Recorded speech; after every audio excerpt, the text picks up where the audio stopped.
No ha existido nadie como él. Fue el hombre más destacado de su tiempo. Una brillante estrella del Renacimiento italiano, cuyas pinturas, inventos, descubrimientos científicos y proyectos de ingeniería aún siguen asombrándonos. Sabemos muy poco de él. Siempre le persiguió la controversia, entonces y ahora. Es un hombre sobre el que cualquiera puede inventarse una buena historia. Ahora se ha convertido en el protagonista de un bestseller internacional, donde se le presenta como el guardián del secreto más controvertido de la historia. ¿Dónde termina la verdad sobre él y comienza la ficción? Seguidamente, la vida de Leonardo da Vinci en biografía.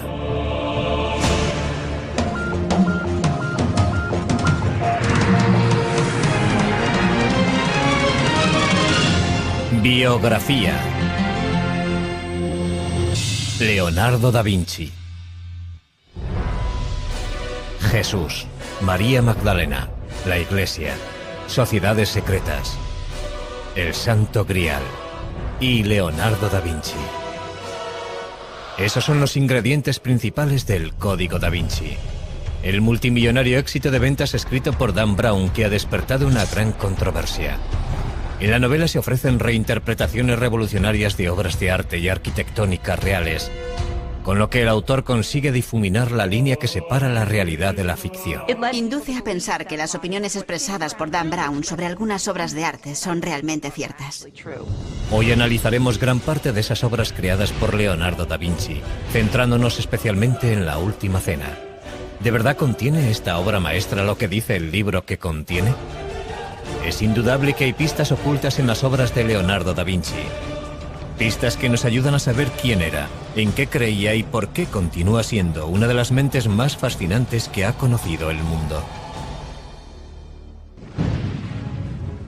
Leonardo nació en la Toscana, en un pueblo llamado Vinci, a las afueras de Florencia.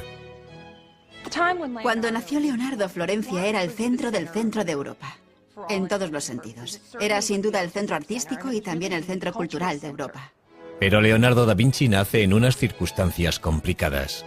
Es hijo ilegítimo de Caterina, hija de un campesino empobrecido, y Serpiero, maduro y respetado notario perteneciente a una respetada familia. Los padres biológicos de Leonardo no se casan entre ellos, pero sí por separado, presumiblemente con gente de su propia clase. Caterina pronto tiene 5 hijos más con su marido. Leonardo crece con su padre, Serpiero, y con sus madrastras. Leonardo fue hijo único hasta los 25 años. Durante sus 2 primeros matrimonios, su padre no tuvo heredero porque no sobrevivió ninguno de sus hijos. De haber sido hijo legítimo, Leonardo hubiera heredado tanto las tierras como la profesión de su padre. Pero como es ilegítimo, no recibirá nada. Como era hijo ilegítimo, no podía convertirse en notario. Por consiguiente, tuvieron que encauzarle hacia otra actividad. Obviamente saltaba a la vista que era un chico con mucho talento. Sabía dibujar muy bien. Sabía construir cosas. Es probable que fuera ambidiestro.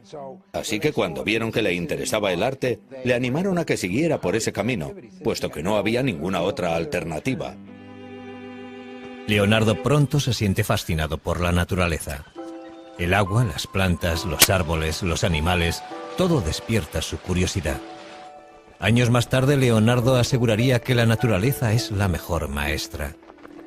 Es más noble imitar las cosas de la naturaleza, que son de hecho imágenes reales, que imitar lo que se dice con palabras, porque las palabras son obra del hombre. La relación de Leonardo con la naturaleza que rodeaba a Vinci es importante porque tuvo una gran influencia primero en la evolución de su pensamiento y luego en la de su obra.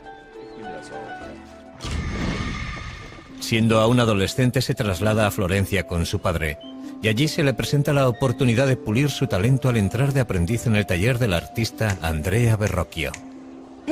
Parece que su padre reconoció el talento del joven desde un principio y le hizo ingresar en el taller de Andrea Verrocchio, un lugar inmejorable para crecer como artista. El taller de Verrocchio es una verdadera universidad de arte. El joven Leonardo aprende a dibujar, a pintar, a trabajar el bronce, a crear muebles y a diseñar banderolas para los desfiles. Habilidades todas necesarias para convertirse en artista profesional. Lo que no es explicable es la chispa del genio. ¿Cómo sucedió? No creo que lo sepamos.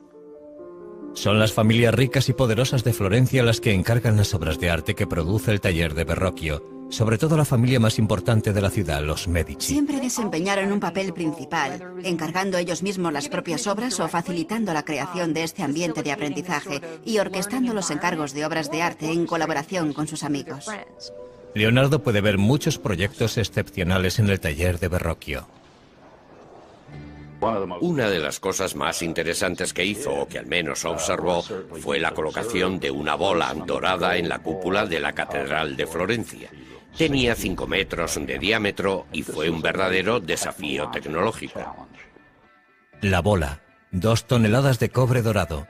Verrocchio crea el mecanismo que la colocará en el sitio elegido, en lo más alto del Duomo. Este logro de la ingeniería causa un gran efecto en el joven Leonardo.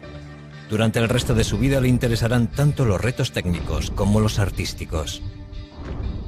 Hicieron muchas cosas de esas para los Medici, y esas obras fueron importantes para Leonardo porque, además de conocer los rudimentos de muchas técnicas, le sirvieron para establecer contactos que le servirían para entrar al servicio de los Medici. Con 20 años, Leonardo completa su aprendizaje con Verrocchio y se registra en el Sindicato de Pintores de la ciudad. Un paso necesario para convertirse en artista profesional. En el taller de Verrocchio completa su primera obra importante. Le encargan pintar un ángel en la obra de Verrocchio, el Bautismo de Cristo, y es la contribución de Leonardo la que más destaca del cuadro. Por primera vez en la historia de la pintura, Leonardo representa una figura que se gira hacia el espectador. Eso fue una especie de revolución en la historia del arte, porque hasta ese momento todas las figuras, todas las personas se representaban frontalmente, de forma muy estática, arcaica y medieval. Y ese gesto introdujo el movimiento en las figuras. Llega Leonardo, pinta la cabeza del ángel en el Bautismo de Cristo y Verrocchio dice: «Oh Dios, aquí hay alguien que sabe pintar mejor que yo». Cuenta la leyenda que Verrocchio no quiso volver a tocar los pinceles, indignado porque un muchacho supiera más que él. Hay algo de verdad en eso. Lo que indudablemente es cierto es que Leonardo superó a su maestro muy joven. El antiguo campesino empieza a labrarse un nombre como pintor. Leonardo comienza a pensar en cómo utilizar su talento para conseguir el éxito, pero una acusación anónima no tarda en poner en riesgo su futuro.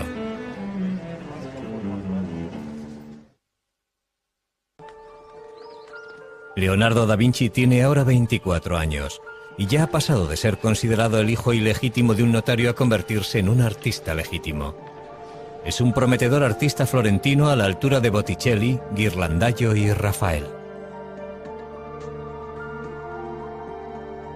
Leonardo ya ha terminado varios cuadros notables, entre ellos la Anunciación y el retrato de Ginebra da Vinci. Ha aprendido mucho en el taller de Andrea Verrocchio. Sus ideas y su técnica están evolucionando, pero la competencia es feroz. Existió una gran competencia entre pintores en la Florencia de 1470 y 1480. Sin embargo, Leonardo cobró ventaja porque ya había tenido contactos con los Medici. Leonardo demostraría tener un talento especial para cultivar esos contactos, algo que le resultaría muy beneficioso a lo largo de su vida. También empieza a anotar por escrito su explosión de ideas en varios cuadernos. Leonardo escribía todas las ideas que se le ocurrían, todo lo que leía o escuchaba en las calles cuando estaba con sus amigos. A veces resulta bastante difícil saber si lo que escribe son ideas suyas o citas que está transcribiendo. En la actualidad, los legendarios cuadernos de Leonardo están reunidos en lo que se conoce como sus códices. Al final de su vida habrá escrito 20 volúmenes. Cada uno de ellos con cientos de páginas. Los cuadernos son fragmentarios y contradictorios. En ellos mezcla todo tipo de materiales sobre temas muy distintos unos de otros, a veces incluso en la misma página, y constituyen la antítesis total de los apuntes que toman los estudiantes aplicados en clase. Sencillamente no sentía la necesidad de ser un pensador sistemático. Tomó cientos de notas sobre arquitectura y sobre ciencias. Escribió sobre óptica y perspectiva. Escribió de botánica, de anatomía, de geología. Y también se interesó por la ingeniería y la fabricación de armas, conocimientos que le resultaron de gran utilidad para conseguir encargos y alcanzar la posición que deseaba. Un detalle sorprendente de los cuadernos es la extraña letra de Leonardo. Casi todas las palabras están escritas al revés, de derecha a izquierda. ¿Es esta la forma que tiene Leonardo de encriptar sus notas, como asegura Dan Brown en su novela El Código da Vinci? Lo que está claro es que si eres zurdo como yo, la forma normal de escribir es de derecha a izquierda. Uno no empuja la pluma, la sostiene. Y es perfectamente posible que adoptara esa costumbre porque nunca tuvo un estricto profesor de primaria encima de él diciéndole cómo tenía que escribir. Si así fuera, sería un código muy pobre. Su escritura resulta bastante legible si utilizamos un espejo. Yo pienso que fue un hábito que adoptó porque le resultaba más fácil escribir así. Algunos de los estudios de sus cuadernos distan mucho de ser bellos. Leonardo es perfectamente consciente de que para conocer algo debes conocer su contraste. En otras palabras, para conocer lo bello debes conocer lo feo. Y viceversa. Los estudios grotescos son posiblemente una forma de examinar la variedad de posibilidades que nos ofrece el mundo biológico. Si el pintor desea ver bellezas arrebatadoras, él es el amo de su producción. Y si desea ver cosas monstruosas que podrían causar pavor, o que podrían ser cómicas, irrisibles o verdaderamente lastimosas, él es su señor y su dios. Los cuadernos capturan una mente en perpetuo movimiento, pero aportan pocas pistas sobre su vida personal. Los cuadernos no son su diario. Por eso sabemos muy poco sobre relaciones personales, aparte de lo que podemos intuir gracias a otras pruebas periféricas. Uno de los asuntos que continúa en la oscuridad es la sexualidad de Leonardo. Lo que sí sabemos es que la policía secreta de Florencia detiene a Leonardo cuando éste tiene 24 años. Alguien le ha acusado anónimamente de practicar la sodomía con un joven de 17 años. Es imposible saber si la acusación era cierta o no, pero Leonardo se siente humillado y en peligro. El castigo por la sodomía oscila entre una simple multa y la pena capital. 2 meses después, Leonardo es juzgado, pero no se presenta ninguna prueba contra él, ni se presenta ningún testigo, y los cargos son retirados tan pronto como aparecieron. Pero Leonardo ha pasado verdadero miedo. Eso nos indica que desde muy temprano se creyó que Leonardo era homosexual.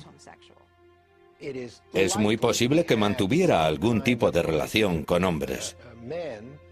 Pero es probable que en el contexto de un taller artístico del siglo XV, eso fuera algo no tan infrecuente.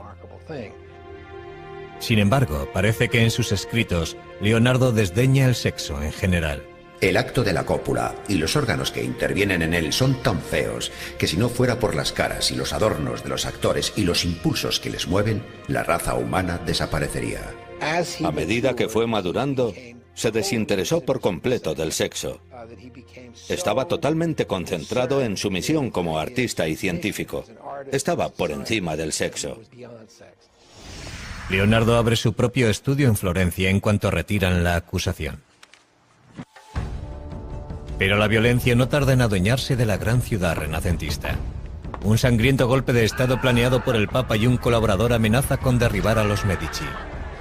Cuando el golpe fracasa, el Papa ordena al ejército de Nápoles tomar Florencia por las armas. Como para el resto de florentinos, la guerra es ahora una prioridad para Leonardo. Y empieza a diseñar escaleras y otros artefactos para defender y escalar las murallas de la ciudad. Leonardo empieza a trabajar en un nuevo campo, la ingeniería militar, algo que le fascinará durante toda la vida. Justo cuando parece que toda esperanza está perdida, la diplomacia de los Medici funciona. Florencia está salvada. Leonardo vuelve a tomar los pinceles y en 1480 empieza a pintar San Jerónimo. En el cuadro captura al angustiado santo golpeándose el pecho con una piedra en el desierto. En la actualidad este cuadro está colgado en el Vaticano inacabado, como muchas otras de sus pinturas. Y sin embargo la precisión de Leonardo a la hora de dibujar la anatomía humana hace que el dolor de San Jerónimo cobre vida ante nuestros ojos. Leonardo tiene casi 30 años cuando Lorenzo de Medici envía a los mejores pintores de Florencia al Vaticano para decorar la nueva Capilla Sistina. Esta colaboración forma parte de la nueva tregua firmada por los Medici y el Papa. Fueron elegidos muchos importantes pintores florentinos, pero no Leonardo. Es posible que se sintiera frustrado y que pensara que su talento no era reconocido. Pero Leonardo recibe un pequeño encargo que le mantiene ocupado. Un monasterio de las afueras de Florencia le contrata para pintar un retablo.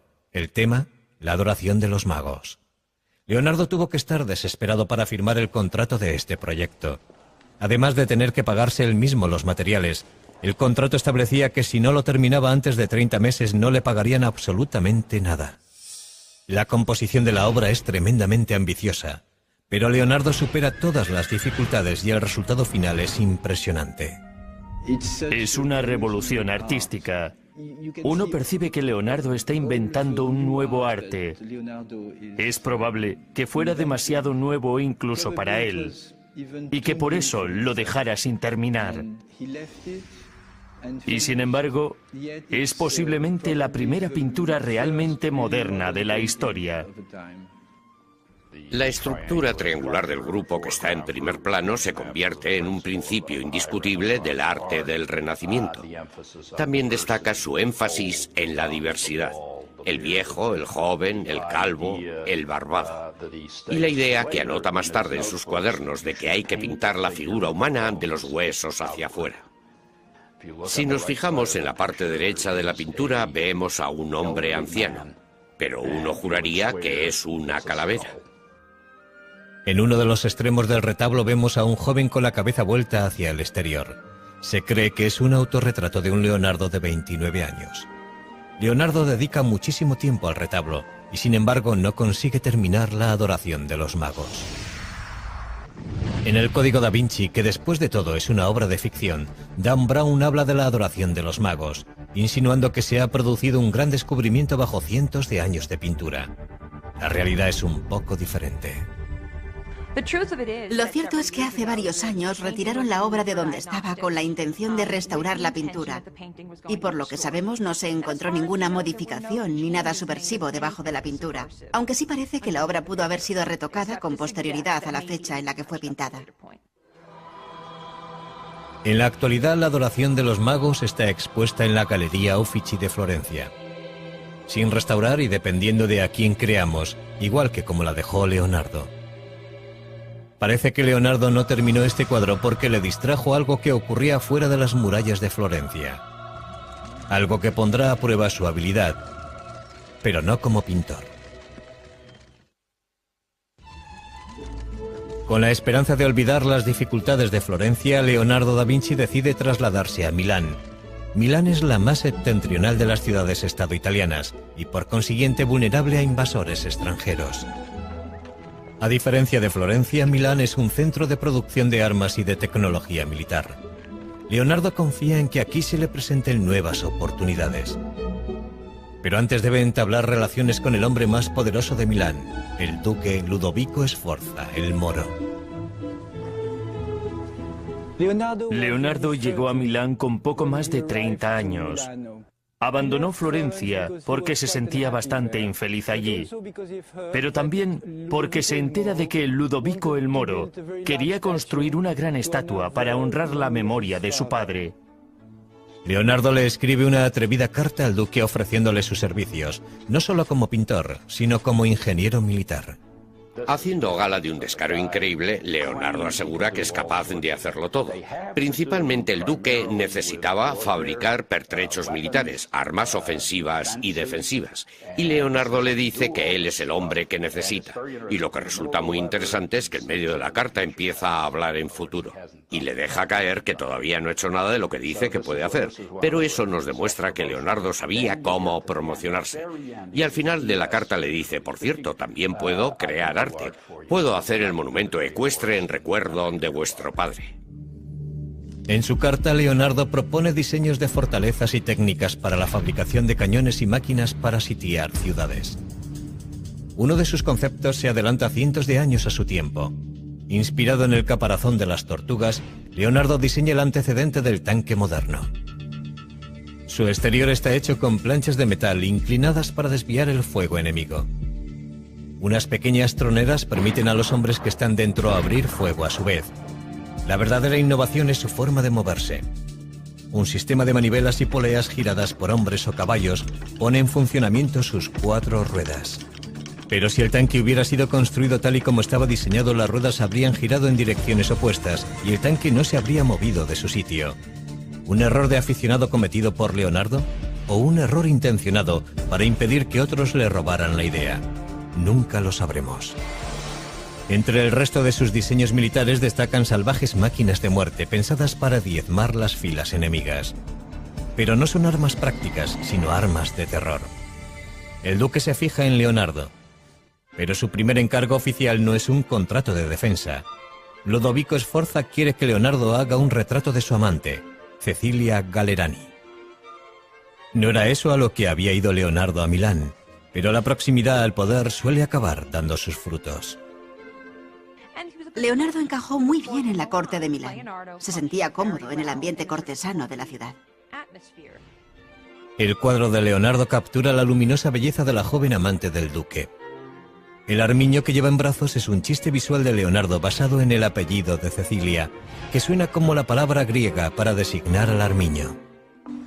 Pero la testarudez de Leonardo frustra a otros clientes. Le contratan para crear un retablo basado en la Inmaculada Concepción, empleando una imaginería y unos colores específicos, pero lo que hace es dar rienda suelta a su imaginación. Jamás se había visto nada parecido en la pintura italiana. Nos encontramos con una pintura extraña, con un esquema compositivo triangular. La Virgen y el niño bendiciendo a San Juan arrodillado, y una extraña esfinge, una especie de ángel. Situados todos en un paisaje de estalactitas, en el interior de una especie de gruta rocosa, un mundo húmedo y poco iluminado. La Virgen de las Rocas es una imagen perturbadora, muy distinta de lo que se suponía que debía entregar. Y Leonardo no la termina, al menos no entonces. Tras varios años de trabajo, Leonardo se gana finalmente el favor de Ludovico Sforza, que le nombra ingeniero de la corte. Es responsable de prácticamente todo, desde diseñar las tuberías del palacio, a crear los trajes para los espectáculos que se celebran en la corte. Incluso diseña un plan para fabricar un escenario giratorio. Leonardo fue muy feliz en Milán. Ludovico el Moro le permitió hacer casi todo lo que quería. La suya fue una posición muy cómoda. El castillo del duque es ya una fortaleza prácticamente inexpugnable, pero Leonardo crea diseños para reforzarlo. La amenaza siempre presente de la guerra estimula la imaginación de Leonardo. Diseña un puente que puede derrumbarse al paso del enemigo, una ametralladora primitiva, incluso un lanzallamas. Finalmente, Ludovico Sforza concede a Leonardo el premio que tanto ansiaba. Le encarga la creación de una estatua enorme del padre del duque montando un semental. Leonardo empieza a tomar apuntes del natural. Leonardo siente fascinación por los caballos. Dibuja caballos por todas partes. Primero quiso hacer un caballo alzado sobre las patas traseras. Luego optó por un caballo que va al paso, puesto que desde el punto de vista de la estática era lo que podía conseguir. Sforza quiere que sea el mayor monumento ecuestre de la historia del arte. Basándonos en los bocetos que han quedado, parece que Leonardo quería hacer el caballo sin jinete. Un caballo de entre 6 y 7 metros de altura. Los desafíos técnicos son apabullantes. Leonardo crea incontables modelos pequeños en arcilla de la estatua antes de decidir cómo vaciar la versión final, para lo que se necesitarán 60 toneladas de bronce. En estos momentos, Leonardo tiene ya un nuevo taller en Milán y cuenta con un ayudante. Se llama Giacomo, pero Leonardo prefiere llamarle Salai, pequeño diablo. Salai ingresa en el taller con apenas 10 años, en 1490, y permanece junto a Leonardo durante toda su vida. Es evidente que existe un vínculo personal entre ambos. La relación no era únicamente laboral, pero desconocemos la naturaleza exacta de esa relación. Salai está junto a su maestro en uno de los días más importantes de su vida. Ludovico Sforza prepara una elaborada celebración familiar para presentar el modelo en arcilla a escala real del caballo de su padre. Pero antes de que pueda fundirse el bronce para la escultura, el ejército francés amenaza con invadir Milán, sacudiendo los cimientos de la dinastía Sforza. Las tropas de Sforza no son rival para el bien pertrechado ejército francés. No les queda más remedio que utilizar el bronce destinado al caballo de Sforza para fundir cañones. El sueño de Leonardo queda hecho pedazos. Escribe: no diré nada del caballo porque sé en qué tiempos vivimos.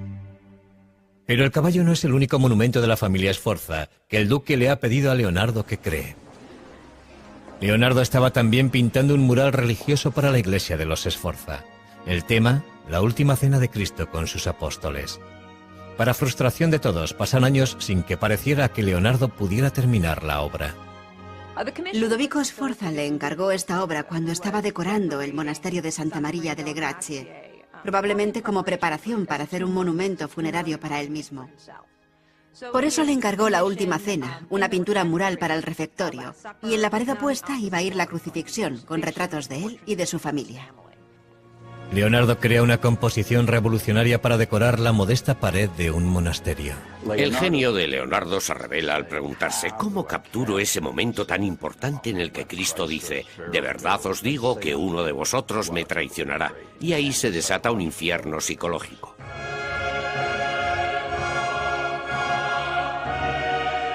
Leonardo emplea los gestos y rostros de los apóstoles para traicionar sus emociones.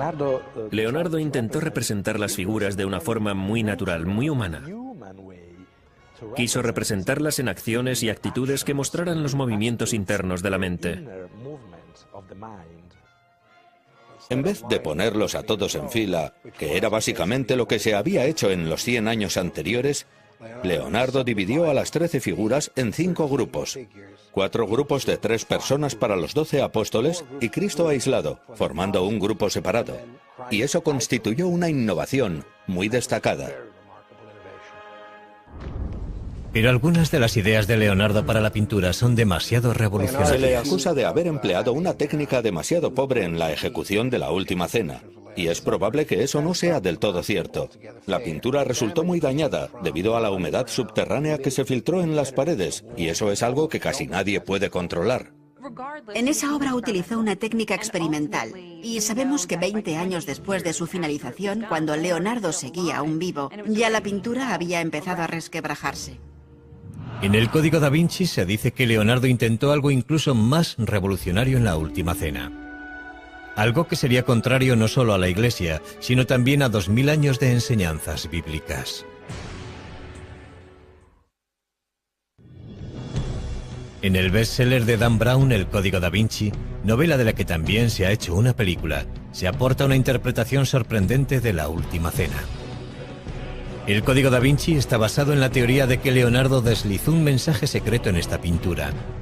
La figura de aspecto femenino a la izquierda de Jesús no es Juan, como aseguraría la tradición, sino María Magdalena, quien se supone que era la madre de Jesús. Naturalmente, el Código da Vinci es una obra de ficción. ¿Pero creyó Leonardo algo de todo esto? Conocer el contexto en el que, dónde y por qué pintó Leonardo esta obra podría ofrecernos cierta perspectiva. Esta obra fue un encargo del duque de Milán para el refectorio, el comedor de un monasterio. Y el público que iba a verla estaba compuesto por los religiosos que se sentaban allí a comer. No era el lugar apropiado para deslizar un mensaje secreto. Y ese mensaje jamás hubiera llegado a una audiencia receptiva en caso de que se emitiera una opinión contraria a las enseñanzas de la Iglesia Católica. ¿Por qué tiene un aspecto tan femenino la figura que está junto a Jesús?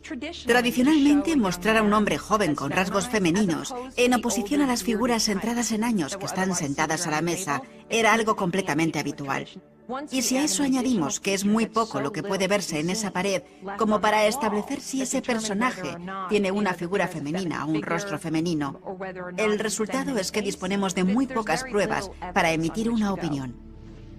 Y esa es la tragedia definitiva de la última cena, porque debido al deteriorado estado en que nos ha llegado es muy poco lo que ha sobrevivido de la obra de arte original. Ha sufrido 8 restauraciones documentadas, es posible que más. En la actualidad no sabemos qué partes de la pintura pertenecen realmente al pincel de Leonardo. Lo que tenemos que hacer es distanciarnos de la obra y decir que lo que de verdad queda de Leonardo es la composición. Leonardo ha pasado 17 felices años trabajando para el duque de Milán, Ludovico Sforza. Pero ahora la dinastía Sforza tiene que rendirse ante el empuje del ejército francés. y el gigantesco modelo en arcilla para el caballo de Sforza recibe un final trágico. La historia nos cuenta que los arqueros franceses que invadieron Milán utilizaron el modelo en arcilla del caballo como diana, y ese fue el final del caballo. Leonardo está sin trabajo. Con 47 años sale de Milán junto a Salai, su aprendiz, abandonando sus principales obras, El caballo destrozado y La última cena. Debe buscarse un nuevo mecenas y una nueva casa. Le ofrece varias ideas al duque de Venecia, entre ellas un traje de buzo y un sistema de respiración para la guerra submarina. Como muchas otras veces, Leonardo se ha adelantado cientos de años a su tiempo. Pero es otro concepto el que de verdad le fascina, encontrar la forma de hacer volar al hombre. Dedica horas a observar a los pájaros en un intento de descifrar las claves de su vuelo. El pájaro es un instrumento que funciona de acuerdo a unas leyes matemáticas, y el hombre tiene el poder de reproducir un instrumento como este con todo su movimiento. No sé si se han fijado alguna vez en un pájaro volando, pero es imposible explicar la forma en la que se mueven sus alas, por ejemplo. Leonardo sí podía hacerlo. Él entendía la forma en la que se movían las alas y las dibujaba al mismo tiempo. Leonardo diseña inventos que imitan el vuelo de las aves, y puede que llegara a atar alas a sus ayudantes para que intentaran volar. Pero descubrir la forma de volar es el mayor reto al que se enfrenta Leonardo. Uno de sus diseños de avión más famosos es el tornillo aéreo, también conocido como el helicóptero de Leonardo. Tenía más de 4,5 metros de ancho y 4 hombres hacían girar unas manivelas para crear la fuerza propulsora. Su enorme peso garantizaba la imposibilidad de que funcionara, pero sirvió para hacerle pensar a Leonardo. Posteriormente experimentó con un ala articulada. El resultado es un diseño conocido como el ornicóptero de Leonardo, que bate las alas para conseguir volar. Empieza pensando que quizá podamos batir las alas, y llega a la conclusión de que eso no es posible. Estudia a los pájaros, pero sobre todo estudia a los murciélagos, y todo eso le conduce a la idea de volar planeando. Para ello diseña unas alas fijas y unos paracaídas que deberían planear como los pájaros impulsados por las corrientes de aire. Indudablemente este invento hubiera podido haber funcionado. Por desgracia, el duque de Venecia no muestra ningún interés por los inventos de Leonardo. Pero a principios del siglo XVI los servicios de Leonardo como pintor de retratos están muy solicitados entre la nobleza italiana. Sin embargo, estos encargos le interesan poco. Cuando una dama le envía un mensajero para saber por qué no ha terminado su retrato, el mensajero regresa con la noticia de que Leonardo parece cansado de los pinceles. Uno pensaría que la gente que quería contratar a Leonardo, sus clientes y sus mecenas, vería con desagrado el hecho de que dejara tantos encargos inacabados y tantas obras incompletas. Y sin embargo, el trabajo de Leonardo como retratista siempre estuvo muy cotizado. Leonardo regresa finalmente a Florencia, la ciudad de su juventud, para volver a empezar. Pero por muy famoso que sea, otro artista más joven se ha convertido en el favorito de la ciudad, Miguel Ángel Buonarroti. Solo tiene 28 años, pero su talento es extraordinario. Es un momento maravilloso para la historia de Florencia que esos dos genios estén en la misma ciudad en la misma época. Pero entre ellos existió rivalidad. Eran muy diferentes el uno del otro. Leonardo era un cortesano, un hombre apuesto que se desenvolvía bien en cualquier situación. Miguel Ángel era un hombre solitario, un hombre ya bastante amargado. Un día sus diferencias estallan en las calles de Florencia. Leonardo tenía casi 25 años más que Miguel Ángel y debió de pensar que estaba por encima de tal rivalidad. Su resentimiento aumenta. Leonardo empieza a buscar encargos fuera de Florencia. Y en 1502 encuentra una oportunidad inesperada al servicio de uno de los tiranos más sedientos de sangre de Italia. A principios del siglo XVI, Leonardo trabajaba para César Borgia, hijo ilegítimo del Papa Alejandro VI, que es en esos momentos el duque de Romaña, un militar, el general de los ejércitos del Papa, por así decirlo. Borgia no se detiene ante nada en su intento de consolidar el imperio de su padre, que espera que algún día pase a ser suyo. Utiliza a Leonardo como ingeniero militar. Los mapas que dibuja son de una precisión extraordinaria y una de las claves de sus éxitos en el campo de batalla. Leonardo hace unos contactos muy sólidos porque es un hombre muy inteligente. Sabía manipular sus habilidades y colocarse siempre en el lugar más conveniente para él. Pero un día Borgia ordena la ejecución de un amigo de Leonardo. Poco después interrumpen su colaboración. En el verano, Leonardo regresa a Florencia y vuelve a tomar los pinceles. Empieza un retrato menor que acabará convirtiéndose en el cuadro más celebrado de la historia del arte. Es la espiritualidad inherente a la criatura humana que Leonardo fue capaz de reflejar en el retrato, la que eleva la figura humana a una especie de majestad. Se ha dicho que la Mona Lisa tenía ictericia, que era una mujer embarazada, que era un hombre disfrazado de mujer. Pero lo cierto es que la Mona Lisa es una gran pintura. Según el relato de un biógrafo, la Mona Lisa sería el retrato de Lisa Gioconda, la esposa de un mercader. Pero eso es algo que no es seguro. Para Leonardo, la Mona Lisa fue siempre una obra en evolución, su intento de alcanzar la perfección. Leonardo nunca entregó el retrato a la persona que se lo encargó y lo conservó hasta el fin de sus días. En la actualidad, el cuadro se expone en el Museo del Louvre, en París, protegido por un cristal antibalas. Es un tesoro nacional que no tiene precio. El cuadro no siempre estuvo tan bien vigilado, pero el robo de la apreciada pintura de Leonardo en 1911 lo cambió todo. Una mañana de verano, un antiguo empleado del Louvre descolgó la Mona Lisa de la pared sin que nadie le viera y salió del museo con el cuadro escondido debajo del abrigo. ¿Su motivo? Creía que el cuadro debía ser devuelto a Italia. Fue un acto de nacionalismo impulsado por la idea de que la Mona Lisa debería estar expuesta en un museo italiano. A pesar de una búsqueda desesperada, el cuadro permaneció en paradero desconocido durante más de 2 años, hasta que el ladrón se ofreció a devolverlo a Italia a cambio de dinero. En 1913 fue detenido en Florencia. La Mona Lisa estaba cuidadosamente escondida en el falso fondo de su maleta, en perfecto estado. Curiosamente, el robo y la recuperación de la Mona Lisa solo consiguieron aumentar la fama del cuadro. Poco después de que Leonardo empezara la Mona Lisa en Florencia, le contratan para pintar un fresco en la gran sala del Consejo de la ciudad.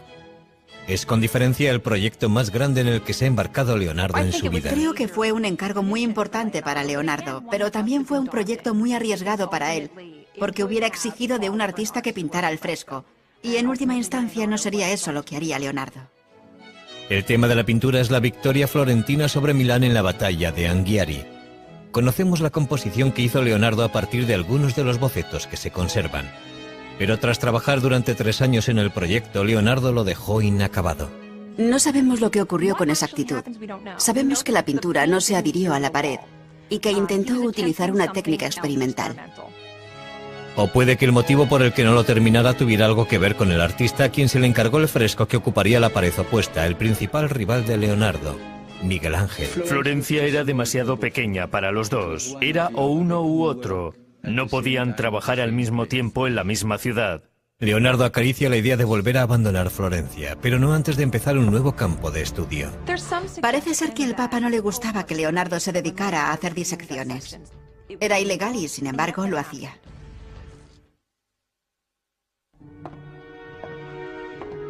Con 50 años, el deseo de Leonardo da Vinci por alcanzar la perfección artística le empuja en una dirección sorprendentemente científica: la disección de cadáveres humanos. Creía que para poder representar el cuerpo humano tenías que entenderlo. Tenías que entenderlo desde los músculos hacia afuera, para poder cubrir los músculos con carne y la carne con ropa. Leonardo nunca fue un hombre religioso y no tiene reparo en sajar la carne muerta para poder dibujar de forma sistemática todos los detalles del cuerpo humano. Lo que podría disuadirte es el miedo a pasar las horas nocturnas en compañía de esos cadáveres, despedazados y desollados y horribles de ver. Finalmente, la curiosidad le empuja al lecho de muerte de un hombre de 100 años. Leonardo espera pacientemente a que muera el hombre para poder investigar la causa de su muerte. El resultado de su autopsia es el primer caso documentado de arteriosclerosis de la historia, endurecimiento de las arterias. Leonardo llega a esta conclusión tras comparar el sistema circulatorio del viejo con el de un niño. Sus estudios anatómicos son sorprendentemente precisos. Pero lo que para Leonardo es ciencia, para otros resulta macabro. Conseguir cadáveres es un problema constante. Años más tarde, las autoridades de la Iglesia se enteran de estas autopsias y creen que ha ido demasiado lejos. el Papa pone fin a sus disecciones de una vez por todas. Finalmente, una pintura del pasado de Leonardo le lleva de nuevo a Milán. Después de más de 20 años le piden que vuelva para terminar La Virgen de las Rocas y supervisar la realización de una copia. ¿Cuál es el original y cuál es la copia? La versión del Louvre es la primera y se ajusta más al último estilo florentino de Leonardo. Probablemente el cuadro que termina colgado en Milán es la copia. Se pintó alrededor del año 1508 y está expuesto en la National Gallery de Londres. A pesar de su reputación como pintor, a medida que Leonardo envejece, su verdadero legado son sus cuadernos, toda una vida de exploración científica y artística, capturada en miles de hojas de frágil papel. Entre esas páginas se encuentra esta imagen, que se cree que es un autorretrato de un Leonardo ya anciano. Leonardo ha superado ampliamente los 60 años y está cansado. Ha experimentado un cambio tremendo. Por eso, cuando el rey de Francia, gran admirador y coleccionista de la obra de Leonardo, le invita a él y a sus 2 ayudantes a viajar a su corte, Leonardo no deja pasar la oportunidad. El rey está encantado de tener a una mente tan brillante bajo su techo. Era frecuente que el rey llamara a su puerta a cualquier hora del día o de la noche para preguntarle algo. Y Leonardo estaba encantado porque, de hecho, aquel era el sueño de su vida. Lo triste es que, para entonces, Leonardo era ya demasiado viejo como para crear algo. Poco después de llegar a Francia, Leonardo sufre un ataque de apoplejía que le paraliza el brazo derecho y le deja la mano izquierda temblorosa. Sin embargo, gracias a la generosidad del rey, Leonardo tiene pocas obligaciones. Salai, el aprendiz que le acompaña desde los 10 años, y Melzi, un estudiante más joven y leal acompañante, permanecen a su lado hasta el final. Pocos días después de cumplir 67 años, Leonardo llama a un notario para hacer testamento. Y según la leyenda, aunque nunca había sido especialmente religioso, Leonardo vuelve sus ojos hacia Dios. Es imposible saber si abrió su corazón a la religión en su lecho de muerte. No sabemos si es cierto que se interesó súbitamente por el catolicismo y que, como se dice, confesó sus pecados. Se ha dicho que Leonardo murió en brazos del rey Francisco I. Sea eso cierto o no, está claro que los franceses le adoraban. Igual que un día bien empleado procura un sueño feliz, una vida bien empleada procura una muerte feliz. En su testamento, Leonardo planea su propio funeral, algo que no es necesariamente atípico. Lo curioso es que Leonardo ordenó la celebración de muchas misas en su honor, 3 misas grandes y 30 misas pequeñas en 4 iglesias distintas. Y dejó dicho que fueran el diácono y el subdiácono quienes llevaran su cuerpo a la tumba.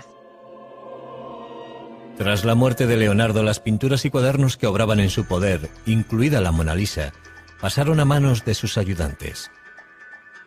Con el transcurso de los siglos acabarían engrosando distintas colecciones de arte de todo el mundo. No es imposible que en alguna parte haya bocetos, dibujos o incluso pinturas originales de Leonardo. Es muy probable que pueda existir algún oculto tesoro en algún lugar. Casi 500 años después de su muerte, Bill Gates compró por más de $30 millones uno de los 20 cuadernos de Leonardo que se conservan, el Códice Lester. Desde entonces ha sido expuesto públicamente en muchas ciudades del mundo. En 2006, un nuevo estudio sobre los cuadernos y dibujos de Leonardo arrojó nuevas y sorprendentes pistas forenses sobre el maestro del Renacimiento. Parece ser que Leonardo dejó huellas dactilares tanto completas como parciales en la pintura y la tinta de varias de sus obras. El análisis de esas huellas podría algún día proporcionarnos más detalles sobre la identidad étnica de la madre de Leonardo y sobre el propio Leonardo. ¿Por qué Leonardo y su obra continúan fascinándonos? Desde el Código da Vinci a su escritura inversa, pasando por sus disecciones y sus pinturas misteriosas, Leonardo se nos aparece como un mago negro del Renacimiento. Pero eso está muy lejos de ser verdad. Fue un hombre de un talento excepcional que vivió en una época extraordinaria. Si examinamos la vida de Leonardo, llegaremos a la conclusión de que fue más un científico que un pintor. Pasó más tiempo interesado en la anatomía, la botánica, la óptica y los estudios naturales que pintando cuadros con el pincel en la mano. Fue un hombre tan excepcional que hizo de todo, y todo lo hizo muy bien. Leonardo fue un hombre de su tiempo. Un hombre cuyo genio y ambición le catapultaron de la oscuridad a las cortes reales. Un hombre que jamás permitió que la adversidad hundiera su intelecto. Un hombre para la eternidad que ilumina nuestra imaginación incluso hoy. Leonardo da Vinci.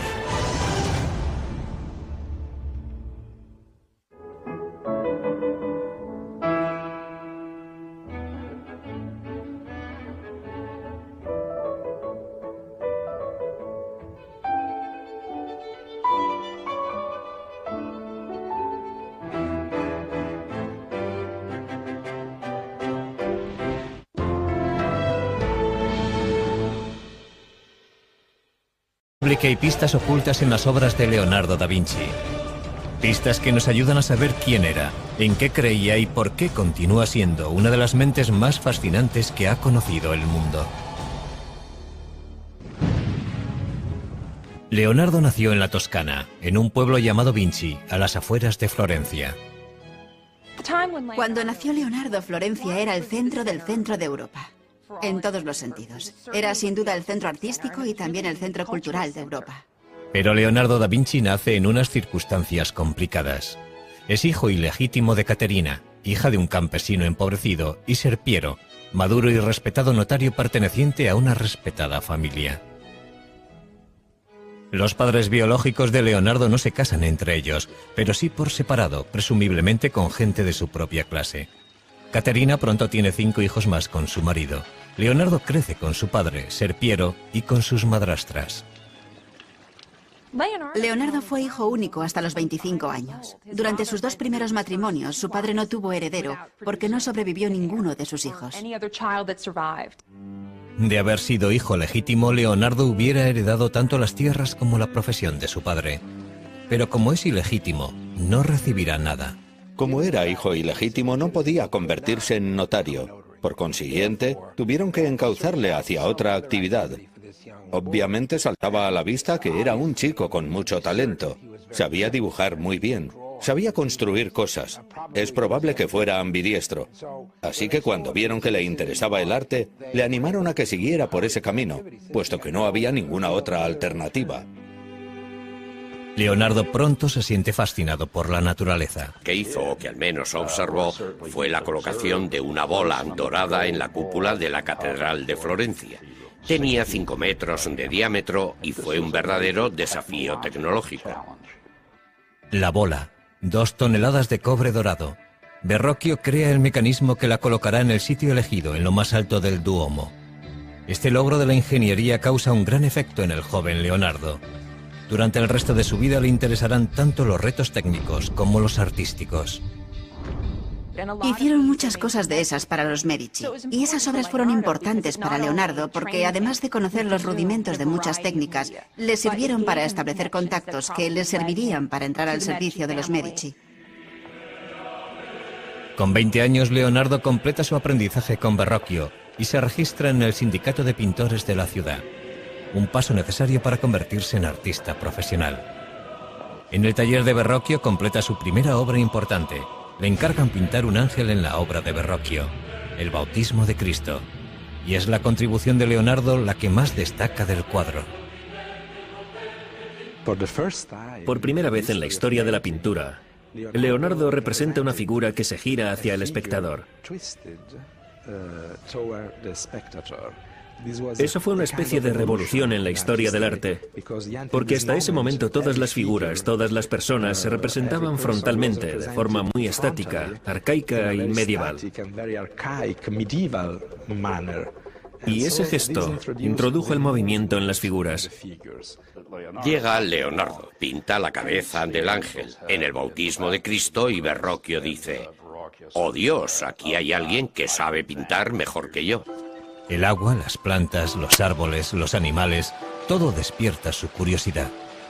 Años más tarde, Leonardo aseguraría que la naturaleza es la mejor maestra. Es más noble imitar las cosas de la naturaleza, que son de hecho imágenes reales, que imitar lo que se dice con palabras, porque las palabras son obra del hombre. La relación de Leonardo con la naturaleza que rodeaba a Vinci Es importante porque tuvo una gran influencia primero en la evolución de su pensamiento y luego en la de su obra. Siendo aún adolescente se traslada a Florencia con su padre, y allí se le presenta la oportunidad de pulir su talento al entrar de aprendiz en el taller del artista Andrea Verrocchio. Parece que su padre reconoció el talento del joven desde un principio y le hizo ingresar en el taller de Andrea Verrocchio, un lugar inmejorable para crecer como artista. El taller de Verrocchio es una verdadera universidad de arte. El joven Leonardo aprende a dibujar, a pintar, a trabajar el bronce, a crear muebles y a diseñar banderolas para los desfiles. Habilidades todas necesarias para convertirse en artista profesional. Lo que no es explicable es la chispa del genio. ¿Cómo sucedió? No creo que lo sepamos. Son las familias ricas y poderosas de Florencia las que encargan las obras de arte que produce el taller de Verrocchio, sobre todo la familia más importante de la ciudad, los Medici. Siempre desempeñaron un papel principal, encargando ellos mismos las propias obras o facilitando la creación de este ambiente de aprendizaje y orquestando los encargos de obras de arte en colaboración con sus amigos. Leonardo puede ver muchos proyectos excepcionales en el taller de Verrocchio. Una de las cosas más interesantes... No ha existido nadie como él. Fue el hombre más destacado de su tiempo. Una brillante estrella del Renacimiento italiano, cuyas pinturas, inventos, descubrimientos científicos y proyectos de ingeniería aún siguen asombrándonos. Sabemos muy poco de él. Siempre le persiguió la controversia, entonces y ahora. Es un hombre sobre el que cualquiera puede inventarse una buena historia. Ahora se ha convertido en el protagonista de un bestseller internacional, donde se le presenta como el guardián del secreto más controvertido de la historia. ¿Dónde termina la verdad sobre él y comienza la ficción? Seguidamente, la vida de Leonardo da Vinci en biografía.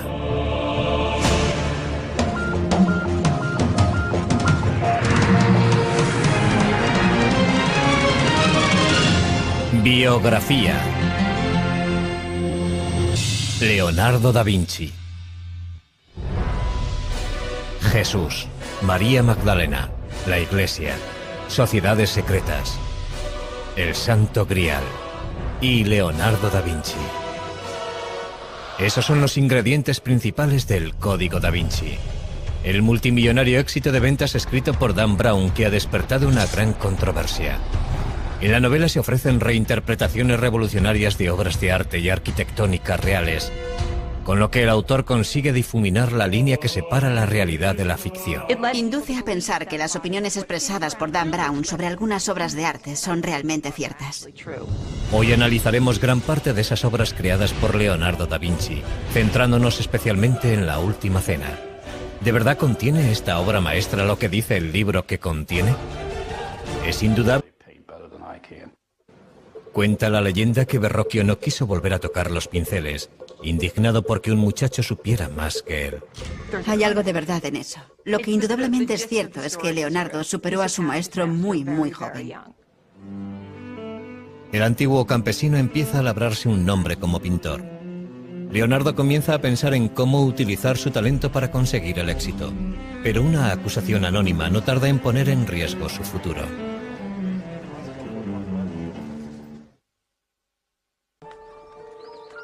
Leonardo da Vinci tiene ahora 24 años y ya ha pasado de ser considerado el hijo ilegítimo de un notario a convertirse en un artista legítimo. Es un prometedor artista florentino a la altura de Botticelli, Ghirlandaio y Rafael.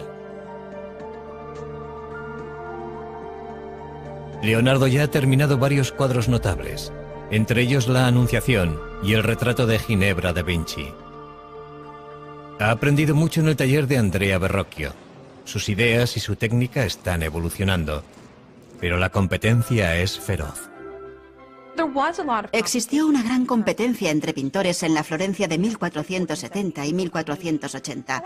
Sin embargo, Leonardo cobró ventaja porque ya había tenido contactos con los Medici. Leonardo demostraría tener un talento especial para cultivar esos contactos, algo que le resultaría muy beneficioso a lo largo de su vida. También empieza a anotar por escrito su explosión de ideas en varios cuadernos. Leonardo escribía todas las ideas que se le ocurrían, todo lo que leía o escuchaba en las calles cuando estaba con sus amigos. A veces resulta bastante difícil saber si lo que escribe son ideas suyas